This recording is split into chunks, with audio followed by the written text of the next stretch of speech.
이번 7화 뭔가 아쉽지 않았나요? 뭔가 보여줄 듯 말 듯 감질이 나게 하는데 제가 다 미쳐버리겠습니다. 예상한 대로 청와대 사람인 한 실장이 범인이었고 생명의 위협이 느껴지면 영혼이 돌아오는 것 같아요. 그리고 조선과 현대의 시간은 똑같이 흐르는 것 같아요. 영혼도 돌아왔겠다, 봉환이의 이야기가 펼쳐지나 했더니 또다시 조선이라니. 아랫도리를 확인하며 그것의 존재를 확인하는 신혜선의 행동이 웃음 포인트긴 했으나 봉환이의 이야기가 궁금했던 시청자로서 너무 안타까웠습니다. 특히나 한 실장과 국무총리의 고래 싸움 속에서 장봉환이 당했다는 것, 경찰들은 이를 다 알고 있다는 것, 이는 봉환이의 스토리에 떡밥을 던진 것이며 봉환이 언젠가 다시 돌아온다는 건데 이게 과연 어떻게 해결될까요? 이 부분은 아무리 생각해도 아직은 의문입니다. 어쨌든 헬조선이 아닌 조선의 이야기를 해보죠. 지난 리뷰에서 예상했던 대로 김자근은 중전에게 붙인 이중 스파이 지밀상궁을 통해 조씨 일가의 작당을 미리 알고 있었습니다. 이를 활용해 조씨 일가를 궁에서 내쫓을 궁리를 했던 것이죠. 시골에 든 중전 때문에 또다시 왕에게 버림받은 화진은 조대비를 찾아갔고 조대비에게 설득되어 안성김문에 대한 공격을 준비하는 철중이의 비밀을 누설한 듯합니다. 김자근의 덫에 걸린 조대비는 아들인 헌종이 김씨 일가에 의해 당했던 음독사건 때처럼 또다시 목숨을 구걸했어요. 용서하지 않겠다던 순은왕후에게 조대비는 화진에게 들었던 철중이의 비밀을 누설한 듯합니다. 사건은 여기서부터 시작되었죠. 조대비로부터 철중이의 이야기를 들은 대왕대비는 아우 김자근과 함께 수상한 대화를 나눕니다. 가장 인상 깊은 대사는 철종은 선왕과 다르다는 것이죠. 이 대사는 제가 생각한 게 맞다면 정말 중요한 대사입니다. 지루할 수 있지만 이 대사를 이해하기 위해 정말 잠깐 역사적인 배경 지식을 풀어보죠. 정말 중요한 부분이니 넘기기 없기입니다. 역사적으로 살펴보면 대왕대비인 순원왕후는 세도 정치의 시작에 있는 인물입니다. 1800년 정조가 사망한 이후 순조가 조선의 23대 왕이 되었고 안동 김씨가 순원왕후를 중전으로 내세워 세도 정치를 시작했죠. 조대비의 아들이자 다음 왕인 헌종은 대왕대비의 손자입니다. 즉위 나이 8세로 나이가 어려 할머니였던 순원왕후가 수렴청정을 했으나 15세가 되던 해에 직접 통치를 시작합니다. 하지만 안동김문인 할머니에 이어 이젠 풍양조문이었던 어머니 조대비가 권력을 휘두르기 시작하죠. 바로 이때가 안동김문과 풍양조문이 권력 다툼을 했던 시기이며 드라마의 설정상 안성김문과 대왕대비가 권력을 얻고자 손자인 헌종을 독살하고 철종을 왕위에 올렸습니다. 즉 선왕에 대해선 대왕대비에겐 손자를 죽였다는 죄책감이 어느 정도 있으나 철종은 그 정도의 친족 관계가 아니니 언제든 죽여도 되는 왕이라는 것이죠. 김자근이 그 자리에 철종을 앉힌 이유, 그 말의 의미는 이것일 겁니다. 여차하면 죽여버립시다. 어차피 죄책감 같은 거 없잖아요. 라는 것이죠. 아무리 봐도 김자근은 아주 무서운 사람이에요.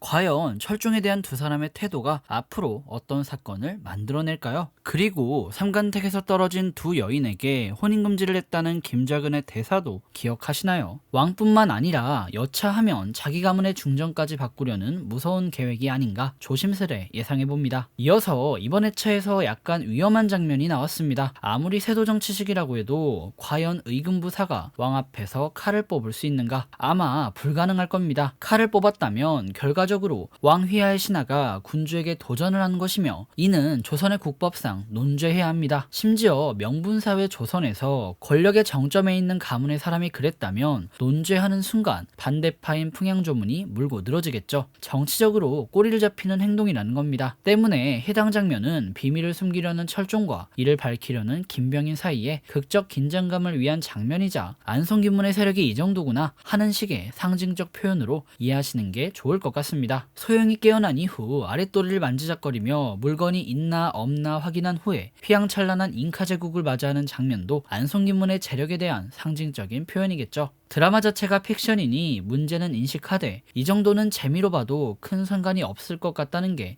제 개인적인 의견입니다. 사실 저도 역사를 전공했다 보니 그 장면에서 순간 몰입도가 떨어지긴 했으나 오히려 너무 극적이라 상징적 표현이라는 의도가 확 와닿기도 하더라고요. 애매하게 픽션으로 가느니 이 정도의 과감함이 오히려 더 나은 것 같아요. 그리고 이어지는 김병인의 키스 미수 장면, 이 장면 저만 짜증났나요? 무슨 변태도 아니고 상대방의 허락 없이 뽀뽀를 하려고 순간 이 새끼 또라이인가? 자신감이 없나? 하는 생각도 들었습니다. 이 장면은 앞으로의 김병인의 행동을 보여주는 핵심 장면일 거예요. 왕에 대한 열등감, 소영에 대한 아쉬움으로 엇나가 버리는 인물, 가문의 안위와 위상을 생각하며 중전을 이용하려는 김자근의 계획의 변수가 될 인물, 혹시 풍양조 씨가 훗날 권력을 잡는다는 역사적 사실관계가 김병인을 통해 이루어지는 게 아닐까 하는 생각을 해봅니다. 이어서 홍별감과 김환 그리고 홍현희의 삼각관계도 너무 재밌었던 7화였습니다. 분명 엄청 짧게 나온 장면인데 이렇게 재밌기 있나요? 흡사 동성 커플인 듯 아닌 듯 손수건 허세남 홍별감을 바라보는 홍현희의 표정과 이에 어우러지는 톡톡 튀는 OST라니 이 드라마 도대체 끝이 어디까지일까요? 지난번에는 백지영이 총 맞은 것처럼으로 웃기더니 솔직히 이번 7화 삼각관계 장면이 제일 기억에 남습니다. 그리고 집에 돌아온 소영이의 조선판 플렉스도 재미있었지만 봉환이에게 점점 소영이의 기억이 패치되고 있는 것 같아요. 어릴 적 소영이의 기억을 바라는 봉환이를 보며 혹시 봉환이의 전생이 소영이인가 하는 생각도 듭니다. 이에 대한 부분은 8화 예고편에도 나왔죠. 한 번도 배워본 적 없는 가야금을 귀신같이 뜯는 장봉환. 정말 장봉환에게 소영 패치라도 진행되고 있는 걸까요? 그럼 장봉환은 어떻게 되는 걸까요? 지금까지 소영이의 영혼은 어디에 있었던 걸까요? 참 의문이 많습니다. 마지막으로 8화 예고편에 나왔던 우물 이야기를 해봅시다. 여러분